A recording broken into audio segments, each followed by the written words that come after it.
آدم علیہ السلام پہلے آدم آئے ہیں، آدم کا صفی ہونا بعد میں ہے۔ سبحان اللہ۔ پہلے آدم آئے، صفی بعد میں ہوئے۔ نوح پہلے آئے، نجی بعد میں ہوئے۔ ابراہیم پہلے آئے، خلیل اللہ بعد میں ہوئے۔ اسماعیل پہلے ظاہر ہوئے، ذبیح اللہ ہونا بعد میں ہے۔ موسیٰ کا ظہور پہلے ہے، کلیم اللہ ہونا بعد میں ہے۔ عیسیٰ علیہ السلام کا ظہور پہلے ہے، ان کا روح اللہ ہونا بعد میں ہے۔ گویا کہ ہر مرحلہ پر موصوف پہلے آتا ہے، صرف بعد میں بیان کی جاتی ہے۔ مگر جب بات آتی ہے مصطفیٰ کی، جب بات آتی ہے حبیب کبریا کی، جب بات آتی ہے شہ مرد و سرا کی، یہاں پر اللہ نے اصول بھی بدل دیے۔ ابھی موصوف آئے نہیں، مصطفیٰ کی جلوہ گری ہوئی نہیں کہ آپ کی صفات کے تذکرے پہلے سے شروع ہو گئے۔ آدم نے ذکر کیا تو نبی آخر الزمان کا ذکر کیا، شیش نے ذکر کیا تو نبی کا ذکر کیا، ابراہیم نے کیا تو نبی آخر الزمان کا ذکر کیا۔ ہر نبی نے ذکر کیا، ابھی مصطفیٰ کو آئے نہیں۔ سوال یہ ہے کہ نبیوں نے ذکر پہلے کیوں کر دیا؟ حالانکہ ذکر تو اس کا ہوتا ہے جس کا ظہور ہو چکا ہو۔ ابھی مصطفیٰ کو ظاہر نہیں ہوئے تو تمام انبیاء مصطفیٰ کے نام کی تسبیح کیوں پڑھا کرتے تھے؟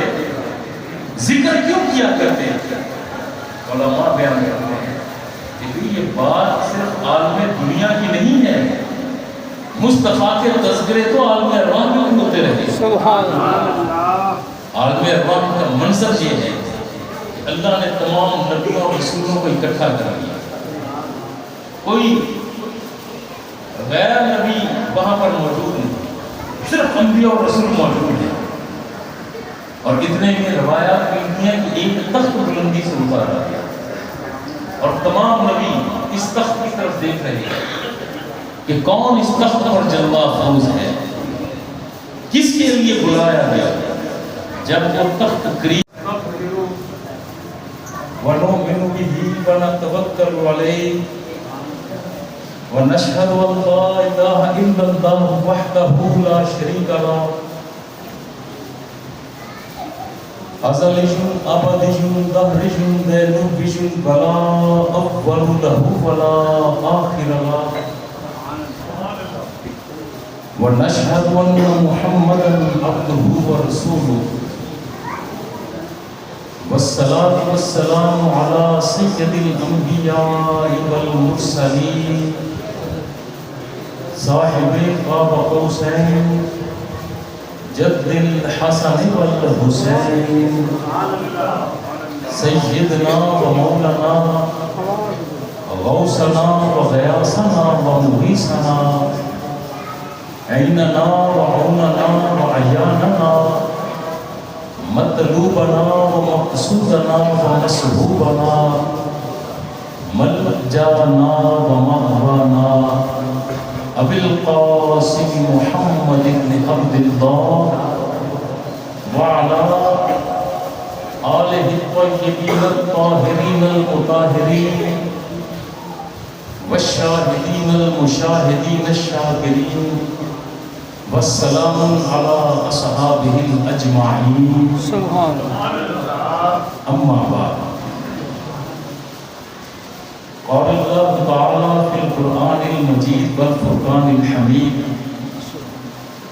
والضحى والليل إذا سجى سبحان اللہ۔ ما ودعك ربك وما قلى وللآخرة خير لك من الأولى سبحان اللہ۔ صدق اللہ العظیم۔ ان اللہ وملائکتہ یصلون علی النبی یا ایھا الذین آمنوا صلوا علیہ وسلموا تسلیما۔ نور سے پڑھو الصلاۃ والسلام علیک یا حبیب اللہ، الصلاۃ والسلام علیک یا خاتم النبی۔ نبی کے قدموں کی دھول سے ہی مہک رہے ہیں گلاب سارے. بہت خوب جی. آہا کی تینوں نے ثبوت دے دیتا ہے. سبحان زندہ باد. ذوق ایسا ہونا چاہیے. نبی کے قدموں کی دھول سے ہی مہک رہے ہیں گلاب سارے. میں ان کی چاہت پہ وار دوں گا خیال سارے یہ خواب سارے. سبحان اللہ. ماشاءاللہ ماشاءاللہ. کیا بات. سلامت رکھے آپ. سبحان اللہ. چلیں یہی شعر یہاں سے پھر پڑھتا ہوں. سبحان اللہ. ماشاءاللہ ماشاءاللہ. نبی کے قدموں کی دھول سے ہی مہک رہے ہیں گلاب سارے. میں ان کی چاہت پہ وار دوں گا خیال سارے یہ خواب سارے. سبحان اللہ. چلو مدینے کی سرزمین پر طلب کریں ہم خدا سے بخشش. انہی کے در سے ملے گی راحت ملیں گے اپنے عذاب سارے.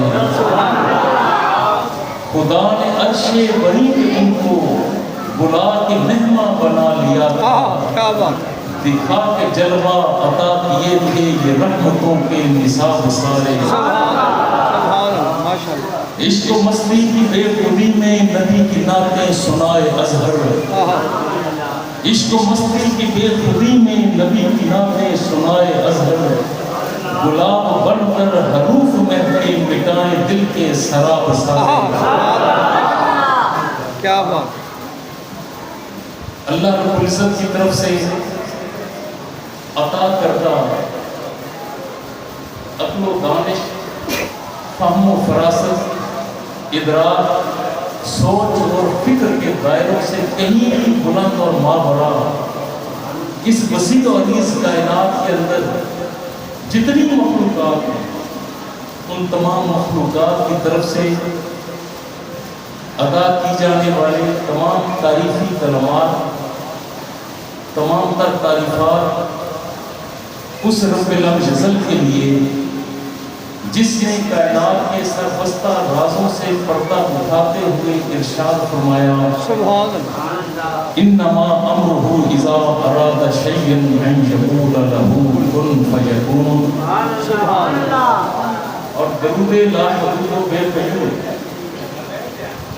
نبی مکرم رسول محتشم امام الانبیاء حبیب کبریاء شہ حق و سرا حضور علیہ السلام کی ذات بابرکات پر سبحان بعد از حمد و ثنا اللہ رب العزت کا بہت بڑا کرم، احسان اور فضل ہے کہ جس نے اس کائنات کے تمام حسن و جمال، تمام خوبیاں، تمام برکتیں، رحمتیں، تمام علوم پیکر انسانی میں ڈھال کر بوسیلہ سیدہ آمینہ ہم سب کو اپنا محبوب عطا کیا. سبحان اللہ.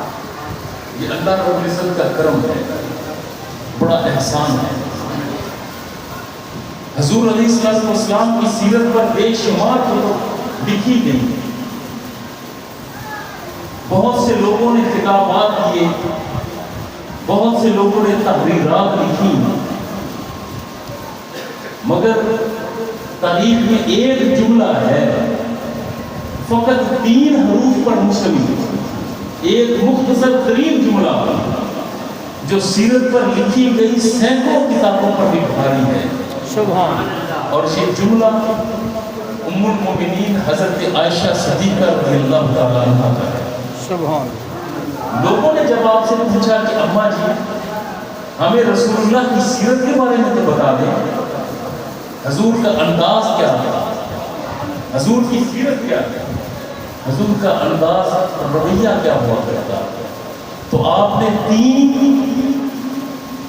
حروف پر مشتمل ایک جملہ کہا، کانا خلقہ القرآن.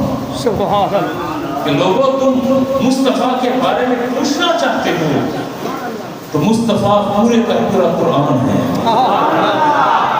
سبحان اللہ. قرآن کیوں کہا؟ اللہ رب العزت کے 1.25 لاکھ نبیوں میں سے 313 رسول ہیں. سبحان. اس کا مطلب ہے کہ 313 شریعتیں نازل ہوئی. ان 313 شریعتوں میں قرآن مقدس وہ ہے جو بے مثل و بے مثال ہے۔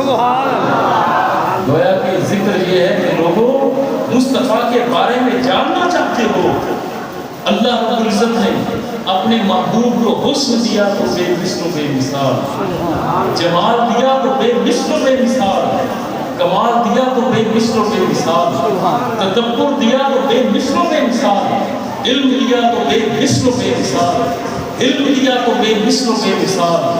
جب بات بے مثل و بے مثال کیا جائے تو جبریل امین جنہوں نے حضور کی بارگاہ میں کچھ گزارشات عرض کی اور انہی گزارشات کو حضرت اقبال نے اشعار کے کالم میں ڈھالا۔ آفا کہا گردید ام مہر پتا ورزید ام بسیار خوباں دید ام لیکن تو ذات دیگری۔ حضور کی بارگاہ میں جبریل عرض کرتے ہیں کہ یا رسول اللہ میں نے بڑے بڑے حسین دیکھے، بڑے بڑے محجبی دیکھے، میں نے مشرق اور مغرب کو دیکھا، شمال اور جنوب کو پرکھا رہا، حسینوں کے حسن دیکھتا رہا، جمیلوں کے جمال دیکھتا رہا۔ یا رسول اللہ میں نے آدم کو بھی دیکھا، آدم کی گریہ اور زاری کو بھی دیکھا، میں نے نوح کو بھی دیکھا، نوح کے انداز تبلیغ کو بھی دیکھا، میں نے ابراہیم کو دیکھا، ابراہیم کے انداز ادا کو دیکھا، میں نے اسماعیل کو دیکھا، اسماعیل کے انداز وفا کو دیکھا، میں نے موسیٰ کو دیکھا، موسیٰ کے جاہ و جلال کو دیکھا، میں نے عیسیٰ کو دیکھا، عیسیٰ کے دستے کمال کو دیکھا، میں نے یوسف کو دیکھا، یوسف کے حسن و جمال کو دیکھا، مگر یا رسول اللہ مجھے یہ کہنا پڑا آفا کہا گردید ام مہر پتا ورزید ام بسیار خوباں دید ام لیکن تو ذات دیگری۔ آپ پوچھ سکتے ہیں کہ بھئی اظہر فرید بڑی لمبی بات کر دی، ذرا مختصر بتاؤ جبریل کہنا کیا چاہتے ہیں، بتانا کیا چاہتے ہیں؟ تو اے بندگان خدا بارگاہ مصطفی میں جبریل کہنا یہ چاہتے ہیں کہ یا رسول اللہ اس کائنات کے تمام حسینوں کے حسن ایک طرف، تمام جمیلوں کے جمال ایک طرف، کمال رکھنے والوں کے کمال ایک طرف، یا رسول اللہ آپ کی زلف کا ایک بال ایک طرف۔ نعرہ تکبیر، نعرہ رسالت،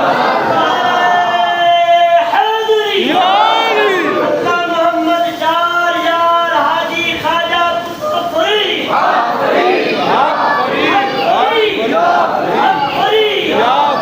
ماشاءاللہ ماشاءاللہ ماشاءاللہ۔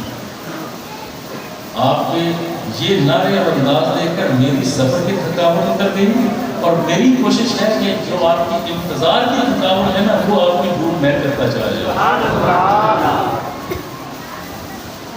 یہاں ایک اور بات عرض کرتا چلا جاؤں، ذرا توجہ دیجیے۔ اللہ رب العزت جو اس کائنات کا خالق و مالک و مختار ہے، میرے اللہ نے اس کائنات کو بنایا بھی ہوں، اسے سجایا بھی ہوں اور پھر نظام کائنات کو چلایا بھی ہوں۔ جس جوہر کو خلق کیا سبحان اس نے سب سے پہلے اللہ کی تسبیح بیان کی، سبحان اللہ، یسبح للہ ما فی السماوات و ما فی الارض۔ زمین اور آسمان کے درمیان جو کچھ ہے یہ اللہ کی تسبیح بیان کرتا ہے۔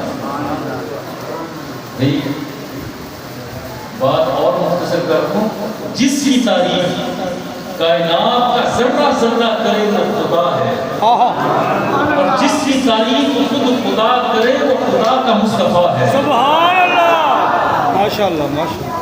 اور اللہ رب العزت نے جہاں دیگر مخلوقات کو خلق کیا وہاں اعزازات سے نوازا تو حضرت انسان کو نوازا،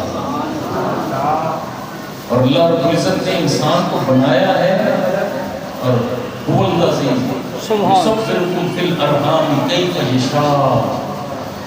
رب فرماتا ہے کہ اللہ وہ ہے جس نے تمہیں تمہاری ماں کے رحم کے اندر ویسے بنایا جیسے اس نے چاہا۔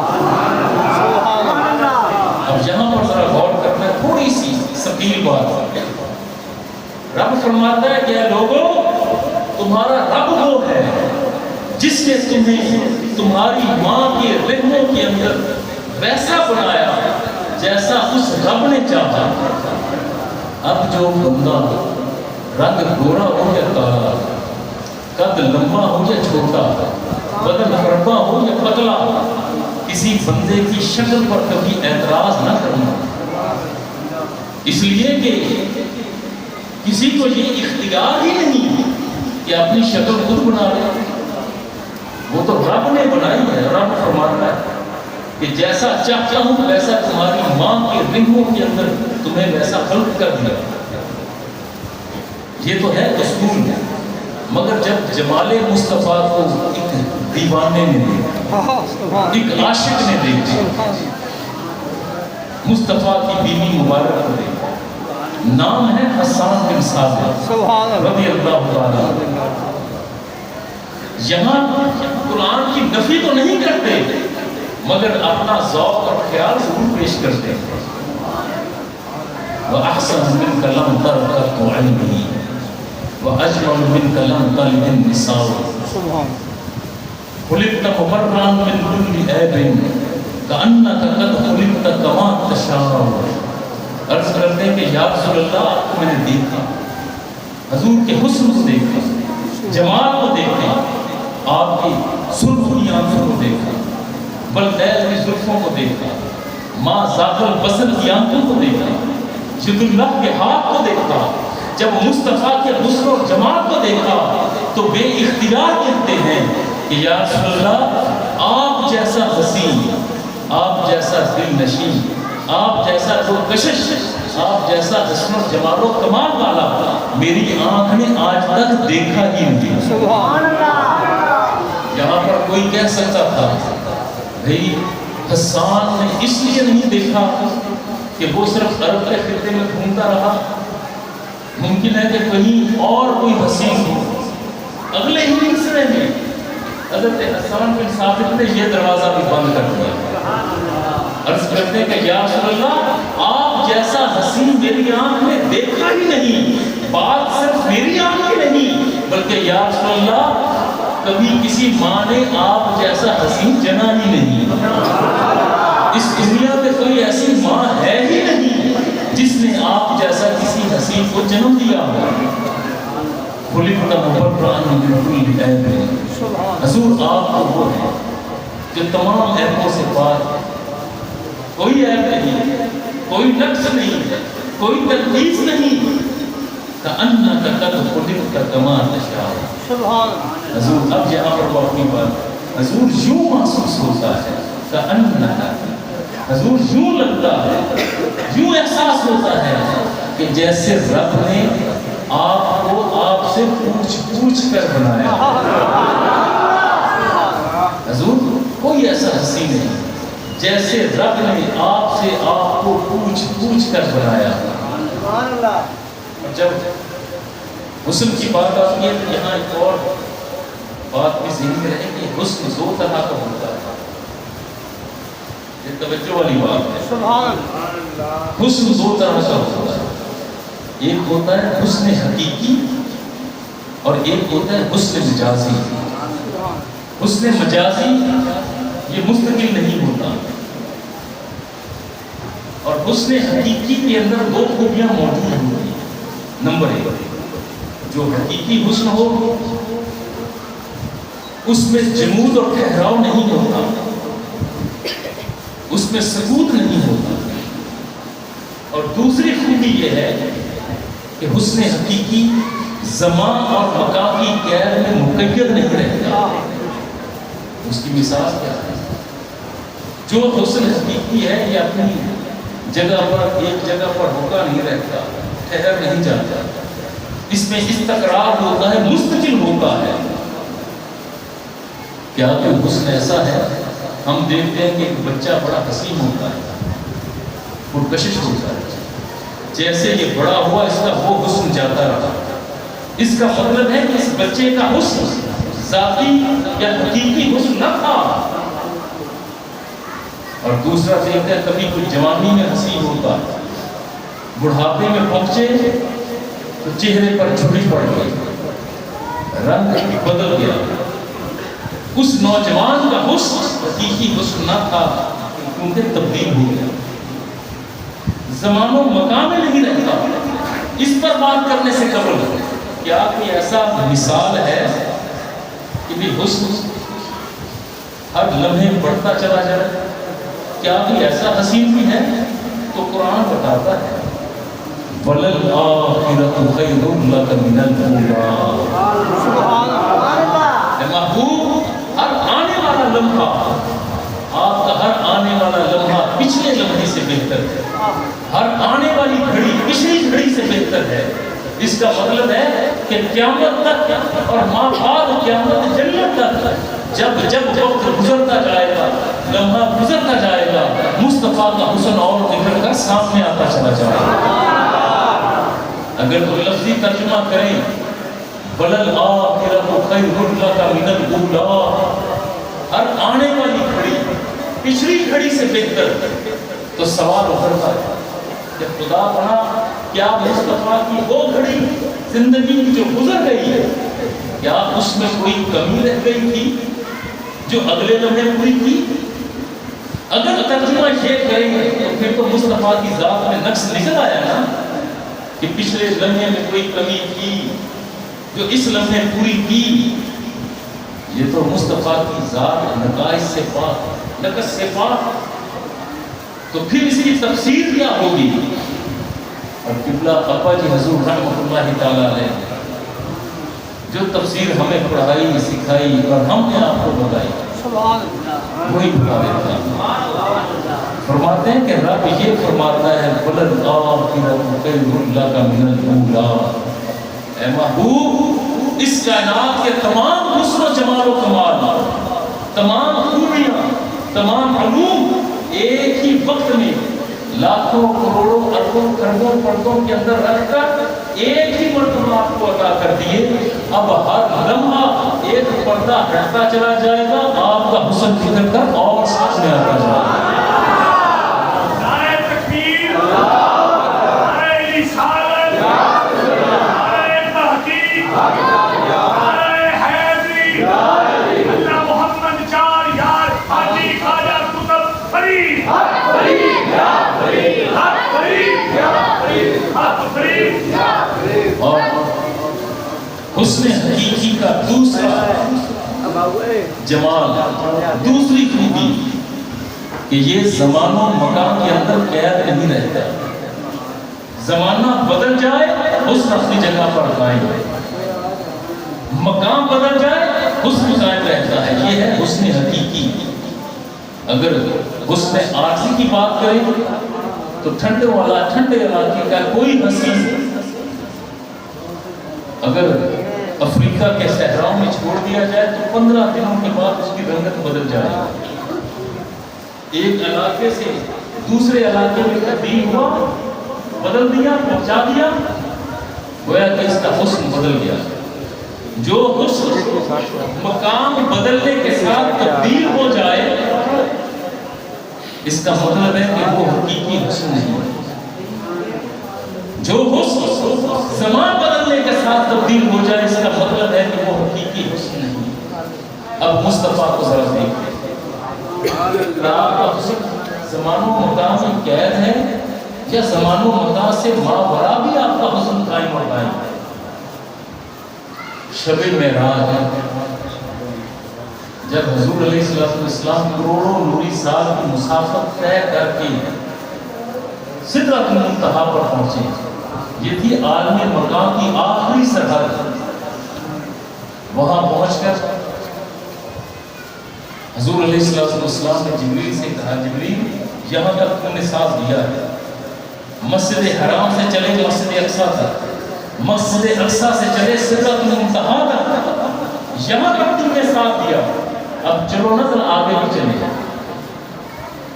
تو جب یہ کہا تو جبریل نے عرض کی کہ یا رسول اللہ صلی اللہ علیہ وسلم، حضور یہ حد فاصل ہے عالم مقام اور لا مقام۔ عالم لا مکان کی کوئی چیز عالم مقام میں نہیں آتی، عالم مکان کی کوئی چیز لا مقام میں نہیں جاتی۔ حضور وہاں پر تو اللہ کی انوار و تجلیات کا بہاؤ ہے۔ اگر میں لمحہ بھر کے لیے آگے بڑھا تو تجلیات الہیہ کے پردوں سے میں تو جل کر خاکستر ہو جاؤں گا۔ حضور نے فرمایا اچھا تو رک گیا، اب میں جاتا ہوں۔ اس لامکان کی منزل میں مصطفیٰ گئے، وہاں سے ہو کر واپس آئے، مگر حسن میں کہیں پر کوئی کمی نہ آئی۔ ثم دنا فقدنا فکان قاب قوسین او ادنا۔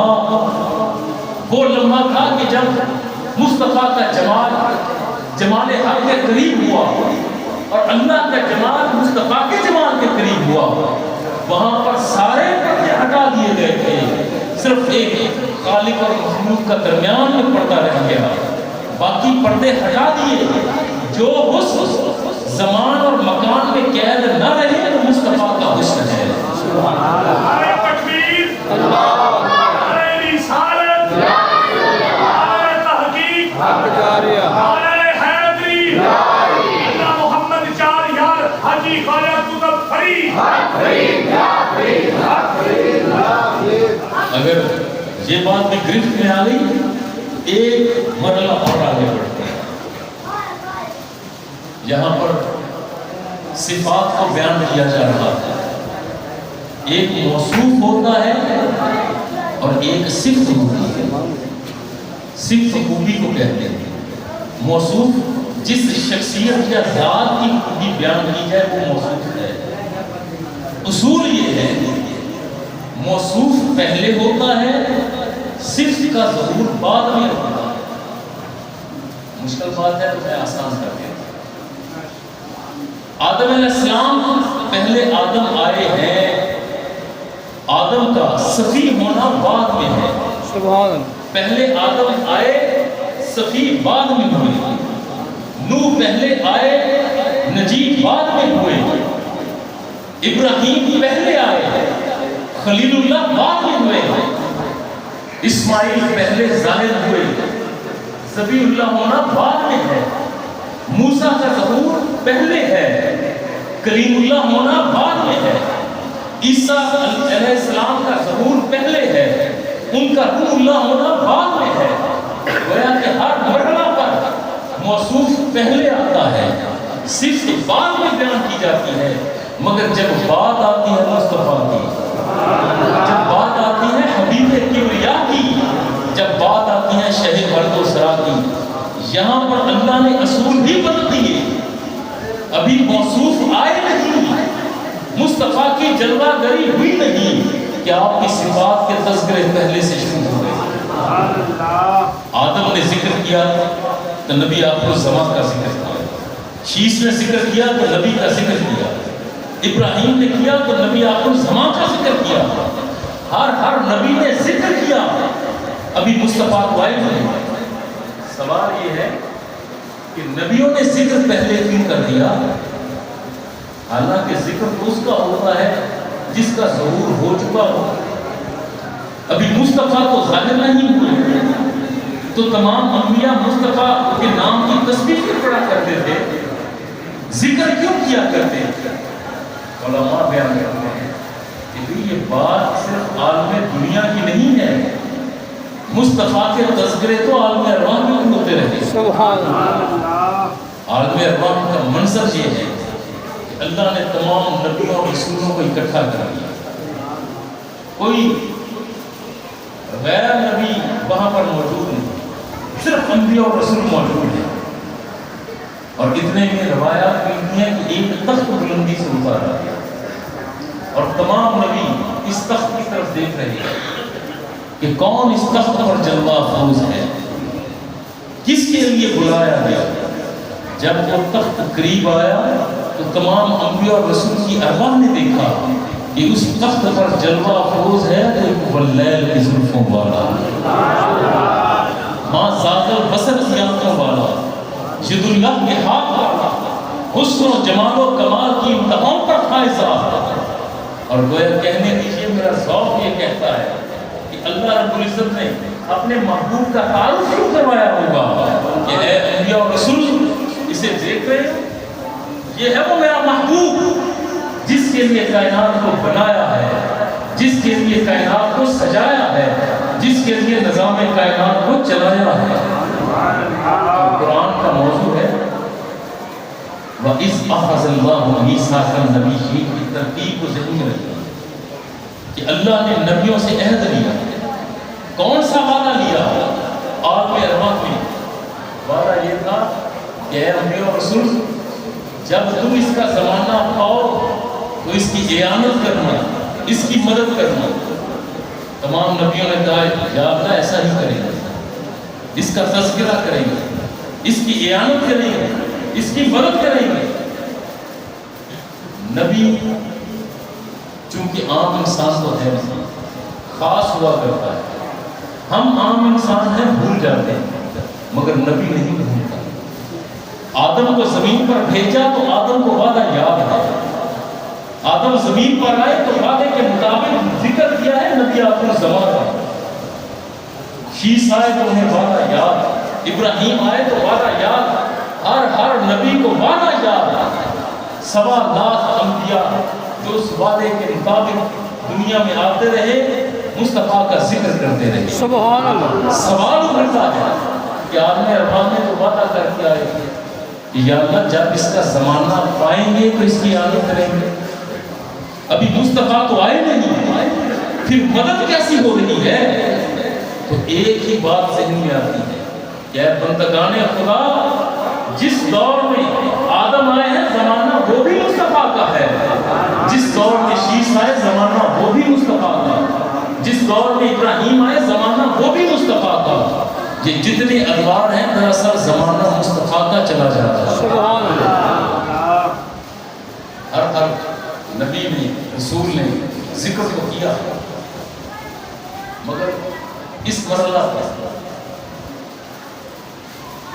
ایک ایسی شخصیت بھی یاد آئی جو حضور علیہ السلام کی ولادت سے 1000 سال پہلے اس دنیا میں تھی۔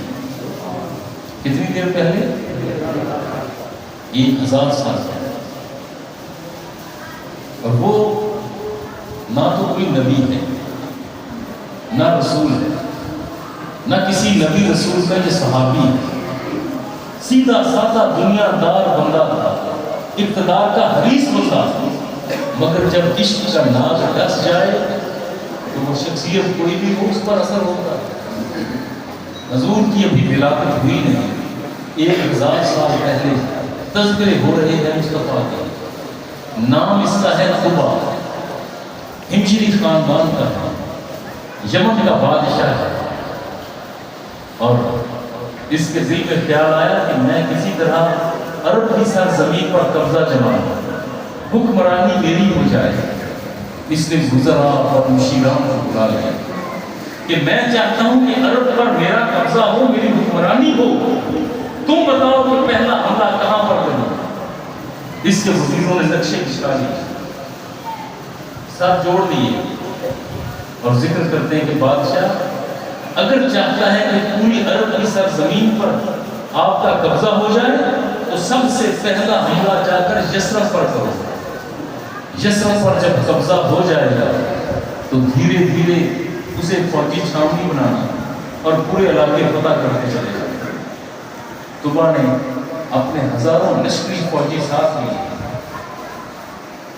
دن رات مسافت طے کی۔ اس دور کا جدید ترین اسلحہ ساز ہے، صحراؤں کو، بیابانوں کو، جنگلوں کو پار کرتے ہوئے یہ یثرب شہر کے قریب آ گیا۔ اور یثرب شہر اس وقت حضور کی ولادت سے 1000 سال پہلے ایک بہت بڑا قلعہ تھا، یہاں پر لوگ اس کے اندر رہتے تھے۔ جب لوگوں نے دیکھا، بادشاہوں نے دیکھا کہ یمن کا بادشاہ ہم سے جنگ کر کے آیا ہے، تو اس نے ان لوگوں نے دروازے کو اندر سے بند کر لیا، اندر قید ہو گئے، محصور ہو گئے۔ یمن کے بادشاہ نے جاتے ہی اپنے فوجیوں سے کہا بھائی آرام بعد میں کریں گے، پہلے اس قلعے کو فتح کر لیں۔ تیر اندازی شروع ہو گئی، فوجی اس قلعے کی دیواروں کے ارد گرد کھڑے ہو گئے، تیر برسا رہے ہیں، لوگ اندر زخمی ہو رہے ہیں۔ تیروں کے سامنے آگ لگا کر شہر کو جلایا جا رہا ہے. لوگ قلعے کے اندر اپنے گھروں کو میں لگی آگ کو بجھا رہے ہیں. مگر عجیب بات یہ ہے کہ جواباً کوئی تیر حملہ اور فوجیوں کی طرف نہیں آتا. جب یمن کے فوجی قلعے کی دیوار کے قریب جاتے ہیں تو مزاحمت ہوتی ہے. دور سے تیر پھینکتے ہیں تو پھینکتے رہتے ہیں. شام ہو گئی، قلعہ فتح نہ ہوا. فوجی تھک گئے. بادشاہ نے کہا آرام کرو، کل پھر حملہ کریں گے. یہ فوجی اپنے خیموں میں آئے، کروایا ملکی. یہ چھوٹا دروازہ قلعے کا کھلا. 6 افراد باہر آئے اور باہر یوں آئے کہ ان کے سروں پر کھجوروں کے تال ہیں، کندھوں پر پانی کی مشکیزیں ہیں. چلتے ہوئے سیدھا حملہ اور فوجیوں کے قریب آئے اور آ کر کہتے کیا ہے؟ اے یمن کے فوجیوں، تم بڑی دور سے آئے ہو. تمہارے بادشاہ نے تمہیں کھانا بھی نہیں کھانے دیا، آتے ہی تیر اندازی پر لگا دیا. تمہیں بھوک لگی ہوگی. ہمارے شہر میں کھجوریں بڑی میٹھی نہیں ہے، کھجوریں سبحان اللہ. ہمارے شہر کا پانی بڑا ٹھنڈا ہے، یہ پانی پیو. سبحان اللہ. وہ فوجی بھی حیران کہ کیسے بن رہے ہیں. اور یہ کہتے ہیں شہر کے پاس ہی کہ یمن کے فوجیوں آئے جس نیت سے بھی، ارادہ تمہارا جو بھی ہو، ہمارے علاقے میں ہو تو تم مہمان نہ. اور مہمان نوازی یہ تو ہمارا خاصہ ہے. کھجوریں کھاؤ. صبح یہ منظر دیکھ رہا تھا. اس نے کہا بلاؤ نا ذرا ان لوگوں کو میرے خیمے میں. وہ 6 افراد صبح کے خیمے میں آئے. بادشاہ نے کہا اے لوگوں، کیا تم جانتے ہو کہ میں کون ہوں؟ میرا ارادہ کیا ہے؟ میری نیت کیا ہے؟ کیا تم لوگ مجھ سے واقف ہو؟ ان میں سے ایک شخص آگے بڑھا. اس نے کہا کیوں نہیں، ہم جانتے ہیں کہ تو یمن کا بادشاہ ہے. طبع تیرا نام ہے، ہمجری خاندان کے بیٹے ہو، اور تم حملے کی نیت سے آئے. ہم جانتے ہیں کہ تم ہمارا شہر ہم سے چھیننے آئے، ہمارے سروں کو در سے جدا کرنے آئے. ہم جانتے ہیں بادشاہ کہ ہمارے سینوں میں تم تیر ترازو کرنے آئے، ہمارے بچوں کو تم یتیم بنانے آئے، ہماری بیویوں کو تم لونڈیاں بنانے آئے. اے بادشاہ ہم سب جانتے ہیں. اس نے کہا کہ یہ سب جانتے ہو تو کیا تمہارے اندر غیرت نہیں، کوئی حقیقت نہیں، کوئی جوش اور جذبہ نہیں؟ میدان میں نکل کر مقابلہ کرتے کیوں نہیں؟ تو وہ کہتا ہے بادشاہ ہمیں بزدلی کے تانے نہ دیں. ہمارے بچے تلواروں کے سائے میں پل کر جوان ہوتے ہیں. ہم لڑنا بھی جانتے ہیں، مرنا اور مارنا بھی جانتے ہیں. موت سے ڈرتے نہیں ہیں. مگر بادشاہ جب ہم تلواریں سونپ کر نیزے اٹھا کر میدان میں اترے تو بہت سے تمہارے فوجی مریں گے، بہت سے ہمارے لوگ مریں گے، اور ہم ابھی مرنا نہیں چاہتے. جب یہ کہا نا کہ ہم ابھی مرنا نہیں چاہتے تو طبع نے ہنس کر کہا یہی تو بزدلی ہے کہ تم موت سے ڈرتے ہو. تو اس شخص نے کہا نہ بادشاہ، موت سے نہیں ڈرتے، ہمارے عشق کا تقاضا ہے کہ ہم کچھ دیر زندہ رہیں. اس نے کہا بھئی میدان جنگ میں یہ پیار محبت عشق کہاں سے آ گیا؟ عشق کے تقاضے یہاں کیسے آ گئے؟ اس نے کہا بادشاہ تو بات سن، ہمارا عشق ہے بڑا انوکھڑا سا، وکھرا سا عشق ہے. اس نے کہا مجھے بتا تو صحیح یہ کون سا عشق ہے؟ تو وہ شخص کہتا ہے اے بادشاہ ہم ہیں نسل یہودی. میرا دادا تورات اور زبور کا بہت بڑا عالم تھا. اس نے تورات میں پڑھا، اس نے زبور میں پڑھا، اس نے دیگر صحائف الہیہ میں پڑھا کہ اللہ رب العزت کو اپنے آخری نبی سے بڑا پیار ہے. سبحان اللہ. میرے دادا نے نبی آخر زمان کا ذکر اتنا پڑھا کہ میرے دادا کو اس نبی سے عشق ہو گیا. اور اب میرا دادا اس انتظار میں تھا کہ مجھے معلوم ہو جائے کہ وہ نبی آئے گا کس علاقے میں. سبحان. اور میرے دادا نے علماء کی محافل میں جانا شروع کیا، تورات اور زبور کو کھنگالنا شروع کر دیا.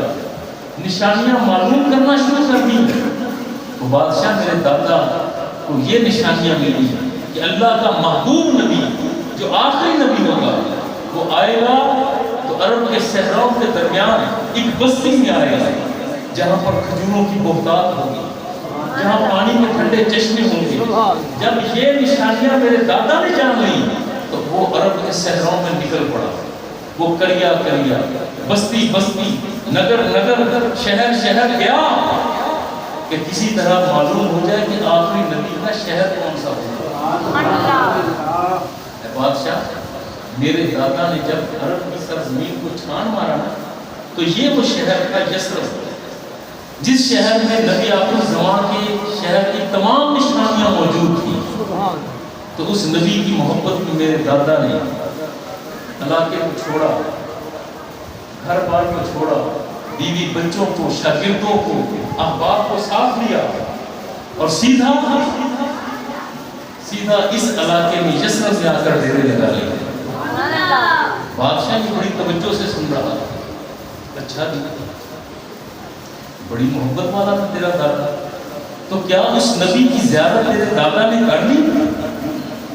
اس نے کہا بادشاہ میرا دادا اس نبی آخر زمان کا ذکر کرتا تھا, تذکرہ کرتا تھا, مگر زیارت نہیں کر پایا.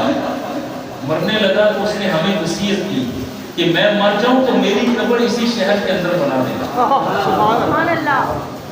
تبا نے دوسرا سوال کیا بادشاہ, اچھا یہ بتا کہ تیرے دادا کے بعد تیرا باپ وہ زندہ رہا تو کیا تیرے باپ نے اس آخری نبی کی زیارت کر لی؟ تو وہ کہتا ہے بادشاہ میرا باپ اس نبی کی محبت میں گرفتار تھا, ذکر اور تذکرے اسی کے کرتا تھا, مگر میرا باپ اس نبی کی زیارت نہیں کر پایا.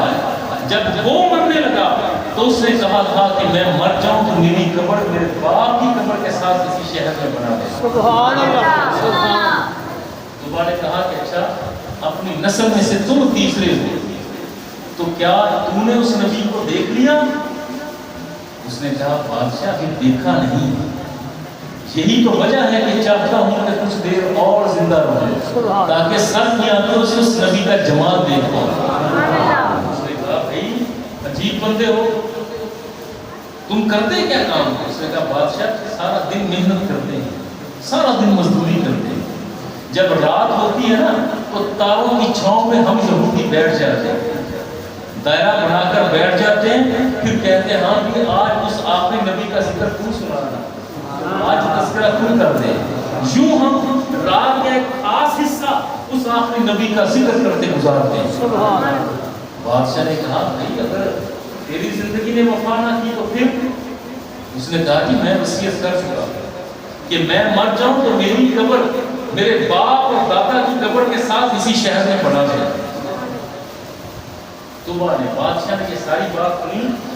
اس نے کہا بھائی بڑی عجیب نسل سے ہو, عجیب بندے ہو, تم مرتے جا رہے ہو, تحقیقات پہنچتے جا رہے ہو, وہ اللہ کا نبی نہ جانے کب آئے. عجیب بندے ہو, یہ کیسا عشق ہے, یہ کیسا پیار, اس کے آنے کی تو خبر نہیں تھی. جواب سنیے گا.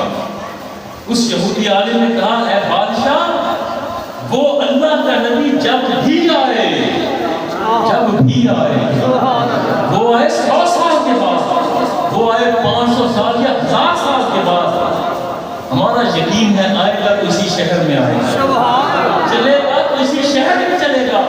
جب وہ نبی آخر زمان اس شہر میں چلے گا تو اس کے قدموں سے اڑنے والی دھول اور مٹی جب ہماری قبروں پر پڑ جائے گی ہماری روحوں کو چین اور قرار آ جائے گا. نے یہ بات سنی, سرور لیا. اس نے کہا یار ایسی محبت والے, ایسے عشق والے. اس نے کہا اچھا یار تیرے عشق کی داستان سن کر میں طبا ہمشری خاندان کا بیٹا, یمن کا بادشاہ تم سے وعدہ کرتا کہ میرا کوئی فوجی اس وقت کے بعد, جب تم نے یہ بات کی, اس وقت کے بعد میرا کوئی فوجی تمہارے شہر کی طرف میں لیان سے نہیں دیکھے, یہ یہیں سے واپس جائیں گے.